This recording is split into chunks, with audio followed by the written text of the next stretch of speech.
नमस्कार, आप सुन रहे हैं भारत तथा विश्व की लोक कथाएं मीता गुप्ता के द्वारा। मेरे प्यारे साथियों, नमस्कार। आज की कहानी भी उड़ीसा की एक लोक कथा है जो चिल्ड्रंस बुक ट्रस्ट के द्वारा प्रकाशित पुस्तक उड़ीसा की लोक कथाएं से ली गई है, जिसके लेखक हैं रामेंद्र कुमार। तो आइए मीता गुप्ता के वाचन में कहानी सुनते हैं। मन पवित्र तो ईश्वर भी आपका मित्र। बात उस समय की है जब उड़ीसा समुद्री व्यापार के लिए काफी प्रसिद्ध था। उड़ीसा के व्यापारी बाली, जावा और सुमात्रा जैसे दक्षिण पूर्व एशियाई देशों में अपना माल बेचने के लिए कार्तिक माह में जाया करते थे। यह कहानी सत्यजीत नाम के एक व्यापारी की है। कई देशों में उसका लेन देन था। सत्यजीत को अपने धनी होने का जरा भी घमंड नहीं था। मानवता के लिए उसके हृदय में पूरी श्रद्धा थी। वह दानवीर भी था। उसका अपना परिवार तो था नहीं। जो लोग उसके यहाँ काम करते थे उन्हें ही वह अपना सगा संबंधी मानता था। ईश्वर में उसकी आस्था थी। अपने साथियों से प्राय वह कहता रहता था, मन पवित्र तो ईश्वर भी आपका मित्र। एक दिन सत्यजीत ने अपना जहाज माल से भरा और शुभ समय देखकर अपनी मंजिल की ओर प्रस्थान कर लिया। हवाओं का रुख बिल्कुल अनुकूल था। सत्यजीत को उम्मीद थी कि वह समय पर अपनी मंजिल तक पहुंच जाएगा। लेकिन अभी सफर आधा भी पूरा नहीं हुआ था कि काले बादलों ने अपशकुन के बादल ला खड़े किए। देखते ही देखते प्रचंड तूफान के साथ मूसलाधार बारिश शुरू हो गई। खराब मौसम ने समुद्री तूफान का रूप ले लिया। सत्यजीत का विशालकाय जहाज समुद्री लहरों पर कागज की नाव की तरह हिचकोले खाने लगा। सत्यजीत और उसके साथी अब घबराने लगे। जहाज में छेद हो गया था और उसमें पानी भरने लगा। भार कम करने के लिए चालक दल ने माल समुद्र में फेंकना शुरू कर दिया, लेकिन कोई फायदा नहीं हुआ। जहाज डूबने लगा तो सत्यजीत ने अपने साथियों को समुद्र में कूदने को कहा और स्वयं भी कूद गया। कुछ क्षणों बाद सत्यजीत के सभी साथी उसकी नजरों से ओझल हो चुके थे। जैसे तैसे उसके हाथ लकड़ी का एक तख्त लग गया। वह उससे चिपक गया और लहरों के थपेड़े खाता रहा। आखिरकार तूफान थम गया। बारिश भी कम हो गई। समुद्र की लहरें भी सामान्य होने लगी। तभी सत्यजीत को किसी के चिल्लाने की आवाजें सुनाई पड़ी। उसने चारों तरफ देखा। उसका नौकर रघु लकड़ी के एक बहुत बड़े टुकड़े को थामे लहरों पर तैर रहा था। उसे देख सत्यजीत की जान में जान आ गई। रघु तैरता हुआ अपने मालिक के पास पहुंचा और दहाड़े मार मार कर चीखने लगा, सब लुट गया मालिक, जहाज भी डूब गया और हमारा भाग्य भी। सत्यजीत ने कहा, चिंता मत करो रघु, मन पवित्र तो ईश्वर भी आपका मित्र। पूरी रात वे लहरों के साथ संघर्ष करते रहे। अचानक अंधेरे में किसी मछली ने सत्यजीत पर हमला बोल दिया और उसकी आंखों की रोशनी चली गई। सुबह मालिक की आंखों से खून बहता देख रघु चिल्ला उठा, लगता है आपको किसी जीव ने गंभीर चोट पहुंचाई है मालिक, अब क्या होगा? सत्यजीत को दर्द तो हो रहा था, लेकिन वह दुखी नहीं था। वह बोला, अंधा हो गया हूं पर जीवित तो हूं। देख लो भगवान मेरे साथ है या नहीं। रघु भाई, किसी और किनारा नजर आ रहा है क्या? किनारा अधिक दूर नहीं था। बिना खतरे के वे किनारे पर पहुंच गए। तब अपनी उंगली से हीरे की अंगूठी निकालकर सत्यजीत ने रघु को देकर बोला, यह लो रघु, इस अंगूठी को यहाँ के किसी जोहरी के पास बेचाओ, इसका अच्छा दाम मिल जाएगा। इनमें से कुछ रुपयों से भोजन की व्यवस्था करो और बाकी घर वापस जाने में काम आ जाएंगे। रघु अंगूठी लेकर वहां से निकल लिया। उसे बाजार में बेचकर रघु को काफी रुपया मिल गया। लालच के कारण वह लौटकर गया ही नहीं। बेचारा सत्यजीत भूखा प्यासा बैठा रघु की प्रतीक्षा करता रहा, पर वह नहीं आया। सौभाग्यवश वहीं से गुजर रहे एक सज्जन पुरुष ने देखा कि एक नेत्रहीन व्यक्ति वहां बैठा है। बदहाल हो चुके सत्यजीत को वह राजा के पास ले गया। राजा ने उसकी त्रासदी को सुना और दुख प्रकट किया। दयालु राजा ने उसे महल में रहने के लिए आमंत्रित किया। कुछ देर सोचकर सत्यजीत राजा से बोला, हे राजन, आपके इस प्रस्ताव के लिए मैं आपको धन्यवाद देता हूँ, लेकिन मैं यहाँ हमेशा अतिथि बनकर नहीं रह सकता। मैं चाहता हूँ कि आप सलाहकार के रूप में मेरी सेवाएं लें। आपके सभी महत्वपूर्ण विषयों पर मैं उचित परामर्श दे पाऊंगा। सत्यजीत के बड़प्पन और आत्मविश्वास से राजा काफी प्रभावित हुआ। उस दिन से सत्यजीत राजा के मंत्रिमंडल में शामिल हो गया। कुछ महीनों बाद किसी दूर देश से हीरों का एक व्यापारी राजा के महल में आया। उसके दिखाए आभूषणों में से रानी को हीरे की एक अंगूठी पसंद आ गई और राजा ने सत्यजीत से सलाह लिए बिना अंगूठी खरीद ली।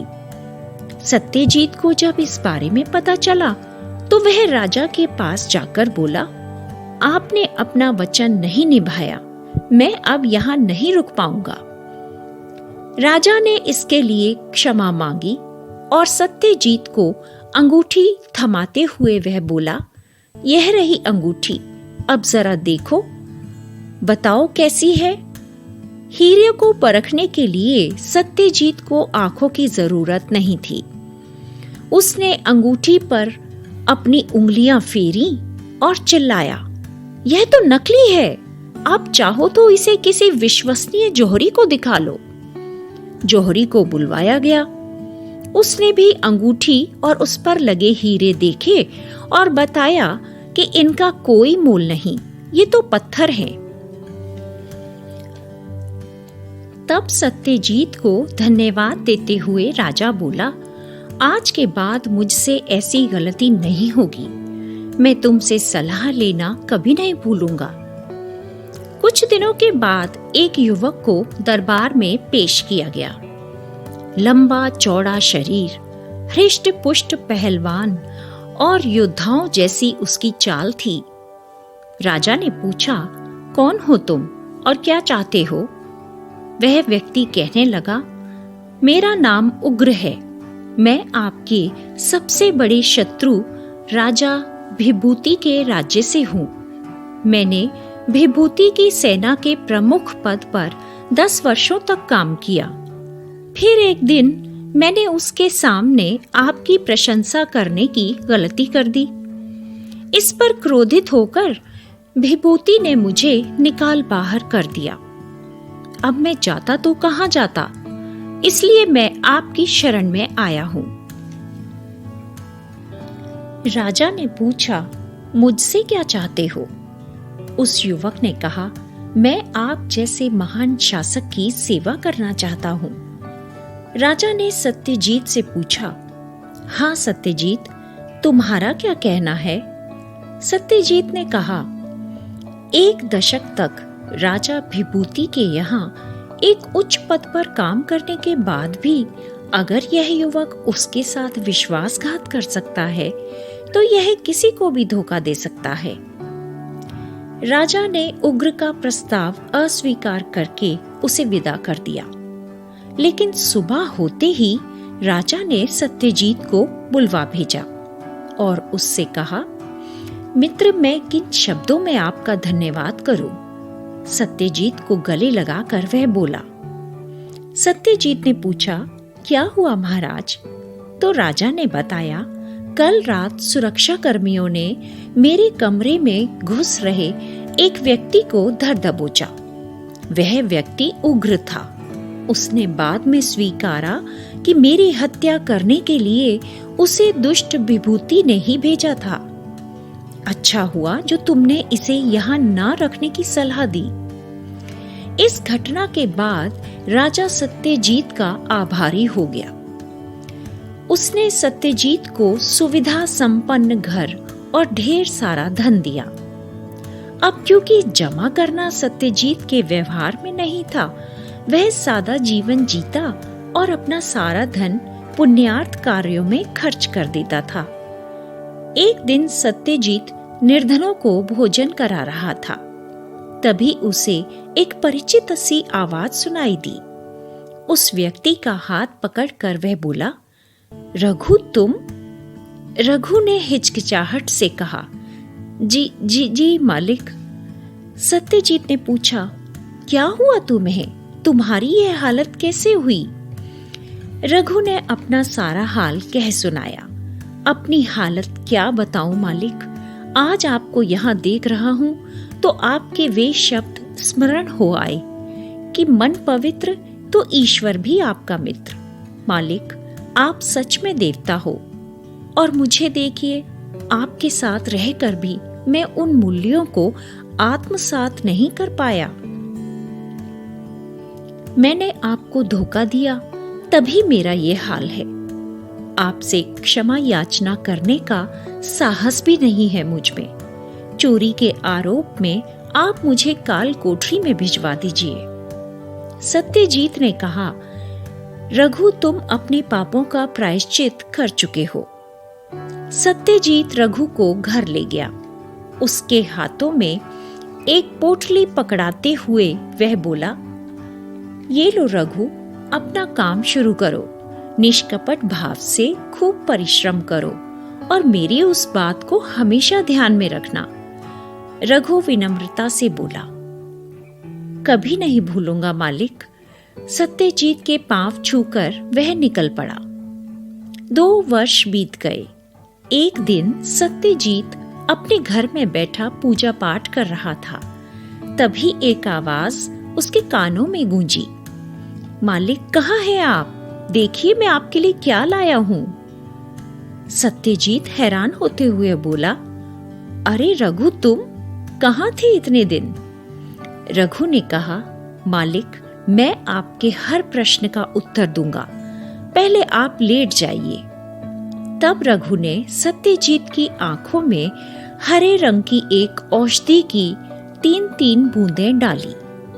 जलन के मारे उसका बुरा हाल हो गया, लेकिन कुछ ही पलों में उसकी यह पीड़ा ठंडक में बदल गई। सत्यजीत ने आंखें बंद रखीं। थोड़ी देर बाद रघु बोला, मालिक अब धीरे धीरे आंखें खोलिए।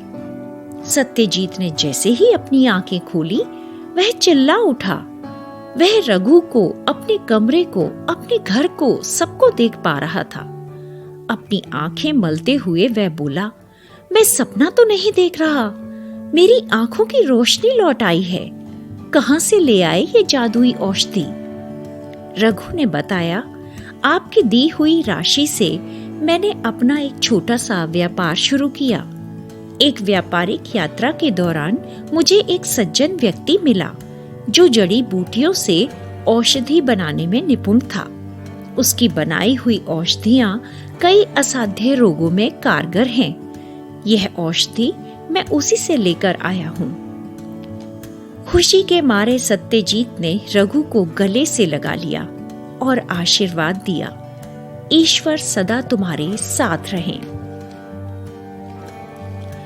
साथियों, यह कहानी संदेश देती है कि सबके साथ अच्छा करने पर ईश्वर भी आपके साथ अच्छा ही करता है। किसी ने ठीक ही कहा है, कर भला तो हो भला। अभी आप सुन रहे थे उड़ीसा की लोक कथा मन पवित्र तो ईश्वर भी आपका मित्र।